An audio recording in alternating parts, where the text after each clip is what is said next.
ओम नमो भगवते वासुदेवाय। श्रीमद्भागवत महापुराण तृतीय स्कंद अष्टम अध्याय। ब्रह्मा जी की उत्पत्ति। श्री मैत्रेय जी ने कहा, विदुर जी, आप भगवत भक्तों में प्रधान लोकपाल यमराज ही हैं। आपके पूर्ववंश में जन्म लेने के कारण वह वंश साधु पुरुषों के लिए भी सैव्य हो गया है। धन्य है, आप निरंतर पद पद पर श्री हरि की कीर्तिमयी माला को नित्य नूतन बना रहे हैं। अब मैं क्षुद्र विषय सुख की कामना से महान दुख को मूल लेने वाले पुरुषों की दुख निवृत्ति के लिए श्रीमद् भागवत पुराण प्रारंभ करता हूँ, जिसे स्वयं श्री संकर्षण भगवान ने सनकादि ऋषियों को सुनाया था। अखंड ज्ञान संपन्न आदिदेव भगवान संकर्षण पाताल लोक में विराजमान थे। सनत कुमार आदि ऋषियों ने परम पुरुषोत्तम ब्रह्मा का तत्व जानने के लिए उनसे प्रश्न किया।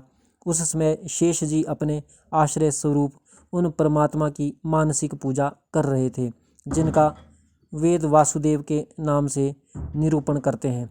उनके कमल कोश सरीखे नेत्र बंद थे। प्रश्न करने पर सनत कुमार आदि ज्ञानीजनों के आनंद के लिए उन्होंने अध खुले नेत्रों से देखा। सनत कुमार आदि ऋषियों ने मंदाकिनी के जल से भीगे अपने जटा समूह से उनके चरणों की चौकी के रूप में स्थित कमल का स्पर्श किया, जिसकी नागराज कुमारियां अभिलषित वर की प्राप्ति के लिए प्रेम पूर्वक अनेकों उपहार सामग्रियों से पूजा करती है। सनत कुमार आदि उनकी लीला के मर्मज्ञ हैं। उन्होंने बार बार प्रेम गदगद वाणी से उनकी लीला का गान किया। उस समय शेष भगवान के उठे हुए सहस्त्रों फण किरीटों की सहस्त्र सहस्त्र श्रेष्ठ मणियों की छिटकती हुई रश्मियों से जगमगा रहे थे। भगवान संकर्षण ने निवृत्तिपरायण सनत कुमार जी को यह भागवत सुनाया तथा ऐसा प्रसिद्ध है। सनत कुमार जी ने फिर इसे परम व्रतशील सांख्यायन मुनि को उनके प्रश्न करने पर सुनाया।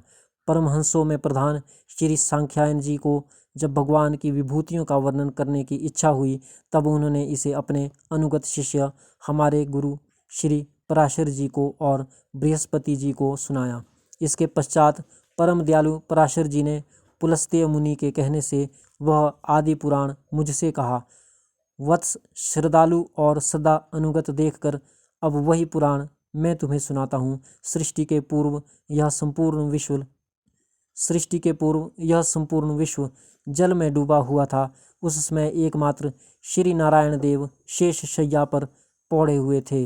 वे अपनी ज्ञान शक्ति को अक्षुण्ण रखते हुए ही योग निद्रा का आश्रय ले अपने नेत्र मूंदे हुए थे। सृष्टि कर्म से अवकाश लेकर आत्मानंद में मग्न थे। उनमें किसी भी क्रिया का उन्मेष नहीं था।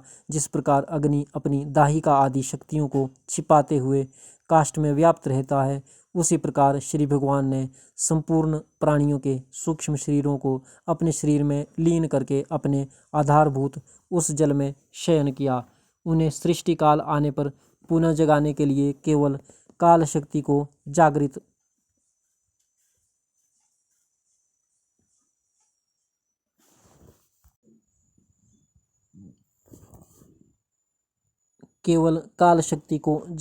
रखा।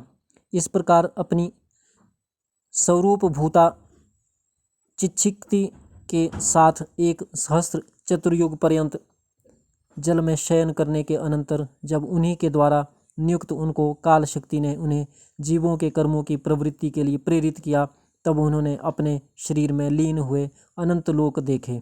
जिस समय भगवान की दृष्टि अपने में निहित लिंग शरीर आदि सूक्ष्म तत्व पर पड़ी, तब वह कालाश्रित रजोगुण से क्षुभित होकर सृष्टि रचना के निमित्त उनके नाभि देश से बाहर निकला।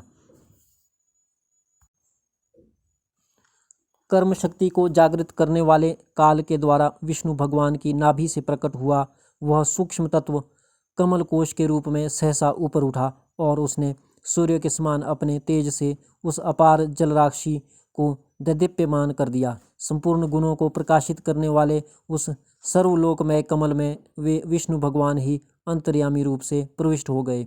तब उसमें से बिना पढ़ाए ही स्वयं संपूर्ण वेदों को जानने वाले साक्षात वेद मूर्ति श्री ब्रह्मा जी प्रकट हुए, जिन्हें लोग स्वयंभू कहते हैं। उस कमल की कर्णिका गद्दी में बैठे हुए ब्रह्मा जी को जब कोई लोक दिखाई नहीं दिया, तब वे आंखें फाड़कर आकाश में चारों ओर गर्दन घुमाकर देखने लगे। इससे उनके चारों दिशाओं में चार मुख हो गए।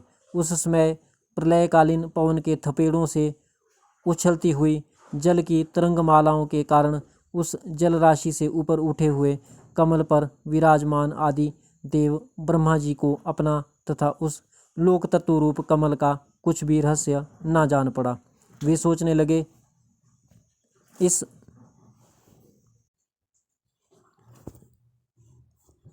लगे, इस कमल की कर्णिका पर बैठा हुआ मैं कौन हूँ? यह कमल भी बिना किसी अन्य आधार के जल में कहाँ से उत्पन्न हो गया?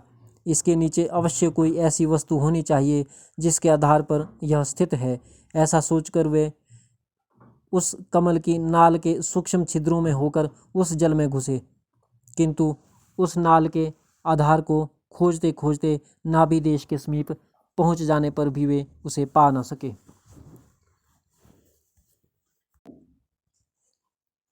विदुर जी उस अपार अंधकार में अपने उत्पत्ति स्थान को खोजते खोजते ब्रह्मा जी को बहुत काल बीत गया। यह काल ही भगवान का चक्र है, जो प्राणियों को भयभीत करता हुआ उनकी आयु को क्षीण करता रहता है। अंत में विफल मनोरथ हो वे वहाँ से लौट आए और पुनः अपने आधारभूत कमल पर बैठकर धीरे धीरे प्राणवायु को जीतकर चित्त को निसंकल्प किया और समाधि में स्थित हो गए। इस प्रकार पुरुष की पूर्ण आयु के बराबर काल तक अर्थात दिव्य 100 वर्ष तक अच्छी तरह योगाभ्यास करने पर ब्रह्मा जी को ज्ञान प्राप्त हुआ।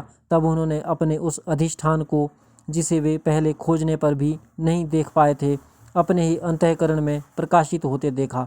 उन्होंने देखा कि उस प्रलयकालीन जल में शेष जी के कमलनाल सदृश गौर और विशाल विग्रह की शैया पर पुरुषोत्तम भगवान अकेले ही लेटे हुए हैं। शेष जी के 10,000 फण छत्र के समान फैले हुए हैं। उनके मस्तकों पर किरीट शोभायमान हैं। उनमें जो मणियाँ जड़ी हुई हैं, उनकी कांति से चारों ओर का अंधकार दूर हो गया है। वे अपने श्याम शरीर की आभा से मरकत मणि के पर्वत की शोभा को लज्जित कर रहे हैं। उनकी कमर का पीठपट पर्वत के प्रांत देश में छाए हुए सायंकाल के पीले पीले चमकीले मेघों की आभा को मलिन कर रहा है। सिर पर सुशोभित स्वर्ण मुकुट स्वर्णमय शिखरों का मान मर्दन कर रहा है। उनकी वनमाला पर्वत के रत्न जलप्रपात औषधि और पुष्पों की शोभा को परास्त कर रही है तथा उनके भुजदंड वेणुदंड को और चरण वृक्षों का तिरस्कार करते हैं। उनका वह श्री विग्रह अपने परिमाण से लंबाई चौड़ाई में त्रिलोकी का संग्रह किए हुए है। वह अपनी शोभा से विचित्र एवं दिव्य वस्त्राभूषणों की शोभा को सुशोभित करने वाला होने पर भी पीताम्बर आदि अपनी वेशभूषा से सुसज्जित है। अपनी अपनी अभिलाषा की पूर्ति के लिए भिन्न भिन्न मार्गों से पूजा करने वाले भक्तजनों को कृपापूर्वक अपने भगवत अक्षंकल्पतरु चरण कमलों का दर्शन दे रहे हैं, जिनके सुंदर अंगुलीदल नख चंद्र की चंद्रिका से अलग अलग स्पष्ट चमकते रहते हैं। सुंदर नासिका, अनुग्रह वर्णी भौहें, कानों में झिलमिलाते हुए कुंडलों की शोभा, बिंबा फल के समान लाल लाल अधरों की कांति एवं कोलारती हारी मुस्कान से युक्त मोखारविंद के द्वारा वे अपने उपासकों का सम्मान अभिनंदन कर रहे हैं। वत्स, उनके नितंब देश में कदम्ब कुसुम की केसर के समान पीत वस्त्र और सुवर्णमयी मेखला सुशोभित है तथा वक्षस्थल में अमूल्य हार और सुनहरी रेखा वाले श्रीवत्स चिन्ह की अपूर्व शोभा हो रही है। वे अव्यक्त मूल चंदन वृक्ष के समान है। महामूल्य केयर और उत्तम उत्तम मणियों से सुशोभित उनके विशाल भुजदंड ही मानो उसकी सहस्त्रों शाखाएं हैं और चंदन के वृक्षों में जैसे बड़े बड़े सांप लिपटे रहते हैं, उसी प्रकार उनके कंधों को शेष जी के फणों ने लपेट रखा है। वे नागराज अनंत के बंधु श्री नारायण ऐसे जान पड़ते हैं मानो कोई जल से घिरे हुए पर्वतराज ही हों। पर्वत पर जैसे अनेकों जीव रहते हैं, उसी प्रकार वे संपूर्ण चराचर के आश्रय हैं। शेष जी के फणों पर जो सहस्त्रों मुकुट हैं, वे ही मानो उस पर्वत के स्वर्ण मंडित शिखर हैं। तथा वक्षस्थल में विराजमान कौस्तुभमणि उनके गर्भ से प्रकट हुआ रत्न है। प्रभु के गले में वेद रूप भौरों से गुंजायमान अपनी कीर्तिमयी वनमाला विराज रही है।